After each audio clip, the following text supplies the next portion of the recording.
السلام علیکم ورحمۃ اللہ وبرکاتہ۔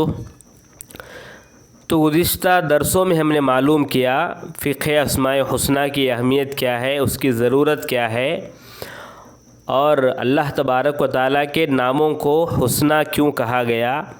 اس کے بعد ہم نے اسماء الحسنی کے تعلق سے جو حدیث ہے اس کے اوپر ہم نے بات کیا، ایک ایک ٹکڑے کی ہم نے تشریح کی کہ 90 پر 9 نام سے کیا مراد ہے، آیا یہ حصر ہے یا خبر دی گئی ہے۔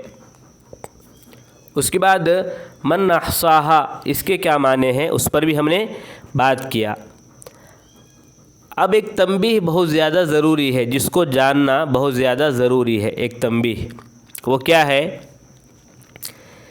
کہ اس حدیث کی صحت کے متعلق ایک طعن موجود ہے۔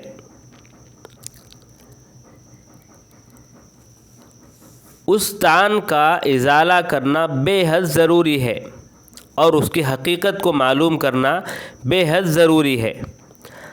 اسی طعن کے متعلق ہم آج بات کریں گے۔ وہ طعن یہ ہے کہ ابو زید البلخی ایک آدمی ہے، وہ اس حدیث کی صحت کے متعلق یہ طعن کیے ہیں کہ قرآن میں جنت کے حصول کے متعلق یہ بات لکھی ہوئی ہے کہ جنت میں داخل ہونے کے لیے محنت و مشقت کرنا لازم ہے، مال کی قربانی دینی پڑے گی، جان کی قربانی دینی پڑے گی، تب جا کر انسان جنت کو حاصل کرے گا۔ معمولی بات نہیں ہے جنت کو حاصل کرنا۔ آدمی آرام سے جنت کو حاصل کرنا چاہے گا تو یہ مشکل کام ہے۔ جنت کو حاصل کرنے کے لیے قربانی چاہیے۔ کیسی قربانی؟ مال کی بھی قربانی چاہیے، جان کی بھی قربانی چاہیے، اور محنت و مشقت کے بعد انسان جنت کو حاصل کر سکتا ہے۔ لیکن اس حدیث کے مطابق کم مدت میں صرف ان الفاظ کو یاد کر لینے سے، یعنی یہ جو نام ہے اللہ کے، ان کو یاد کر لینے سے جنت کی خوشخبری ہے، جنت کی بشارت ہے۔ تو گویا کہ قرآن میں اور اس حدیث میں ایک طرف سے تضاد پایا جاتا ہے۔ قرآن میں کہا گیا جنت کو حاصل کرنے کے لیے قربانی دینی پڑے گی، اور اس حدیث میں یہ کہا جا رہا ہے کہ اللہ کے ناموں کو یاد کرنے سے جنت کی خوشخبری دی گئی۔ تو دونوں میں تضاد گویا کہ پایا جاتا ہے۔ یہ اعتراض ابو زید البلخی کرتے ہیں، لیکن یہ اعتراض صحیح نہیں ہے۔ امام حافظ ابن حجر رحمہ اللہ کہتے ہیں کہ یہ اللہ کا فضل ہے اور اس کا فضل واسع ہے۔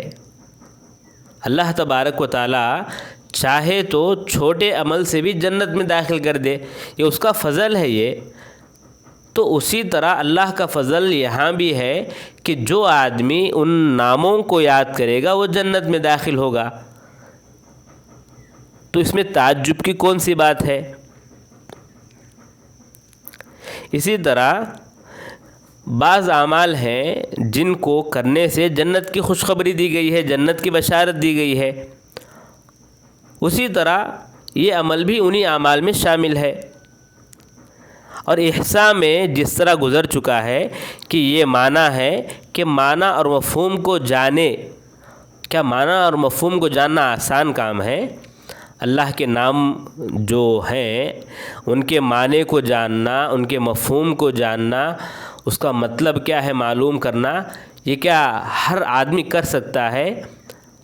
نہیں، بہت محنت کا کام ہے، مشقت کا کام ہے۔ ان کے معنی اور مطالب کو جاننے کے لیے انسان کو علم حاصل کرنا ہوگا، اس کے پیچھے محنت کرنی ہوگی، تب جا کر وہ حاصل کرے گا۔ معمولی بات نہیں ہے کہ آرام سے آدمی بیٹھ کر جو ان تمام چیزوں کا معنی معلوم کر لے، ان کی تشریح معلوم کر لے، یہ بھی آسان کام نہیں ہے۔ امام راضی رحمہ اللہ فرماتے ہیں کہ من احصاہا، اس کے معنی ذکر کرتے ہیں۔ جو یہاں پر جو اعتراض کیا گیا اس کا ایک طرف سے جواب ہے۔ وہ کیا ہے؟ وہ فرماتے ہیں کہ جو ان 90 پر 9 ناموں کو قرآن و حدیث پڑھ کر تلاش کرے اور ان 90 پر 9 ناموں کو نکالے۔ وہ اس طرح قرآن و حدیث کو پڑھ کر 90 پر 9 ناموں کو نکالنا تبھی ممکن ہے جب وہ اصول و فروع کو حاصل کرے، اور جو اس طرح اصول اور فروع حاصل کرے، قرآن و سنت پڑھ کر 90 پر 9 اسماء کو نکالے گا، وہ یقیناً عبودیت کا درجہ حاصل کر لے گا۔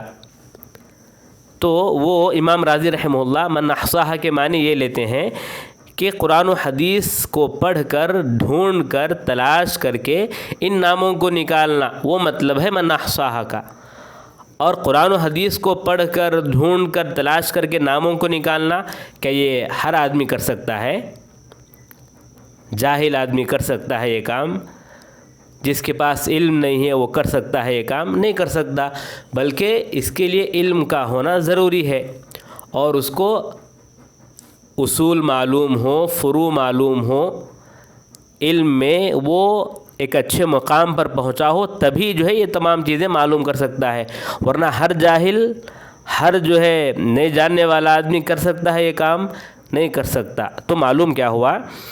یہ اللہ کا فضل ہے، اللہ تعالیٰ چھوٹے سے عمل پر بھی جنت کی خوشخبری دے سکتا ہے، اور یہ معمولی کام نہیں ہے، محنت کا ہی کام ہے، مشقت کا ہی کام ہے۔ آدمی یہ سمجھے کہ یہ آسان کام ہے تو یہ اس کی غلط فہمی ہے۔